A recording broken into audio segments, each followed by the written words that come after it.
mga bro. Tama-tama. Matatanong natin si Papa Joms. Ikaw, Papa Joms. Anong gusto mong maging panganay? Babae, lalaki? Lalaki. Bakit lalaki? Para siya ang mag-gaming sa if ever na sumunod is babae, ipapalitan mo niya yung ano. Tama yun. Mabuhay ang mga panganay niya, lalaki. Yung panganay ka.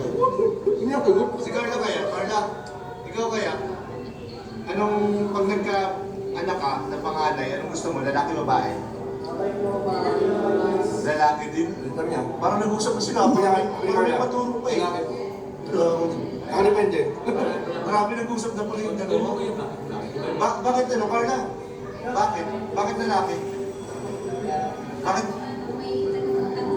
Parehas na Wala nang tagot. Uy! Parehas na sagot. Wala nang tagot. Bakit? May tagapagtanggol, sabay palo. Hindi ko naman sinasabing kayo yun ha. Talagang, wag kayo wala yung tanong ko sa inyo ha.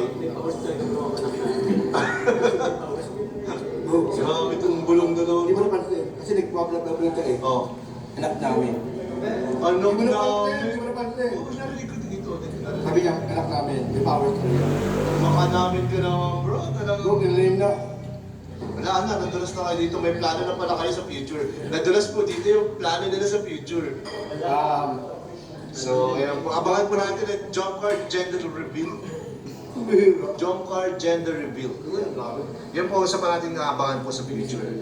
Ayan. Pero, nagparinig na sila gusto na baby boy. Durajan. Grabe. Durajan. Ay, may radyo.